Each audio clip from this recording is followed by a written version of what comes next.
Anfifa stood in front of the mirror, holding her left hand out just far enough to catch the light. The ring sparkled with the kind of confidence money couldn't buy, but drama definitely could. It wasn't just jewelry, it was a statement, a headline, a threat.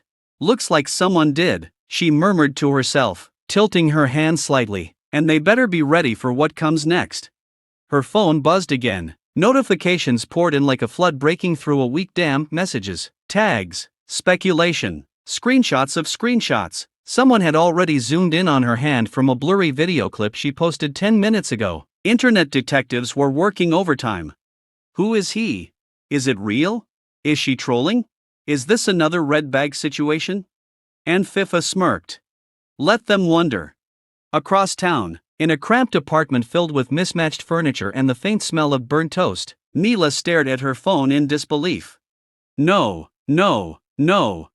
this cannot be happening again, she said, pacing. She knew that tone, that caption, that level of petty theatricality. Anfifa didn't just post things, she orchestrated them. And whenever she did, there were only two possibilities: either she was winning, or she was about to destroy someone. Ring? Mila muttered. What ring? Who gave her a ring? And why do I feel like I'm somehow involved? Her phone buzzed again. Anfifa, go get my red bag with the makeup. Mila froze. Oh no. The red bag. It wasn't just a bag, it was the red bag. The bag had history, legend, trauma. The last time Anfifa demanded the red bag, it ended with 3 broken friendships, a viral video, and someone crying in a parking lot while holding a half-eaten sandwich. Mila grabbed her keys. All right, she sighed, if this is happening, I at least need to survive it. Back at Anfifa's high-rise apartment, the atmosphere was calm, too calm, the kind of calm that suggested something explosive was about to happen. She sat elegantly on a velvet chair, scrolling through comments with surgical precision. Predictable, she whispered, all of them. She tapped on one comment. She probably bought it herself. Of course I did, she said with a shrug, but that's not the point. The point was the story. And right now, the story was just beginning. The door burst open without warning. I got the bag, Mila announced, slightly out of breath, holding up the infamous red bag like a sacred artifact. Anfifa didn't look up. You're late. It's been 10 minutes. You should have anticipated it, Anfifa replied coolly. Mila blinked. Anticipated? Your engagement? Potential engagement, Anfifa corrected. Ambiguity creates intrigue. Mila dropped onto the couch. You're unbelievable. Yet here I am, Anfifa said, finally turning her gaze toward her. Trending. Mila held up the bag. So what's the plan? Are we doing a photo shoot? A reveal? A mysterious I'll tell you soon video? Anfifa stood, slowly, deliberately. We're doing all of it. She took the bag, unzipped it, and began pulling out makeup with the precision of a general preparing for battle. First, we control the narrative, then we escalate the speculation. Then, she paused, applying lipstick with a steady hand, we drop the truth. And what is the truth? Mila asked cautiously. Anfifa smiled. That depends on how entertaining the lies become.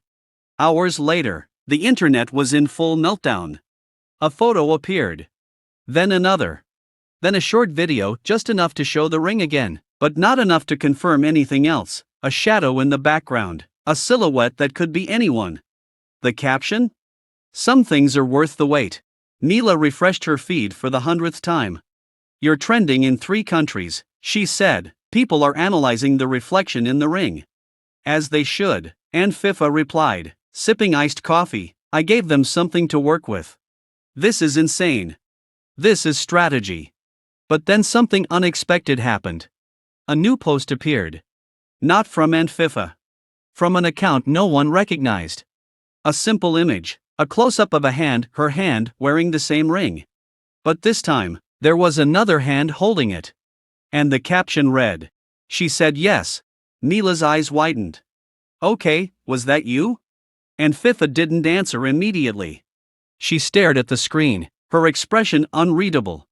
Then she stood. Interesting.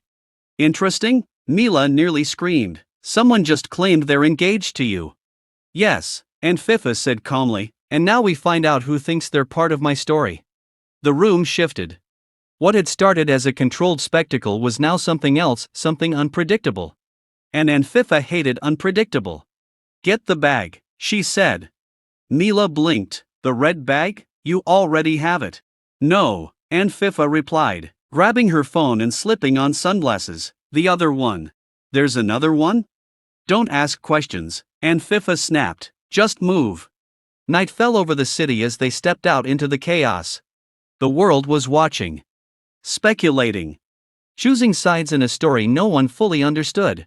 And at the center of it all was Anfifa ring on her finger, mystery in her eyes, and just enough chaos to keep everyone guessing. Whoever posted that, Mila said quietly as they got into the car, they're either very brave or very stupid. Anfifa smiled, a slow, dangerous smile. Either way, she said, they're about to become famous. She held up her hand once more, letting the ring catch the glow of the streetlights. After all, she added, if someone's going to write my story. Her gaze sharpened. They better be ready for the ending. And somewhere, behind a screen, the unknown poster typed another message. Waiting. Watching. Smiling. Because in this game of attention, drama, and power, Anfifa wasn't the only one who knew how to play. To be continued.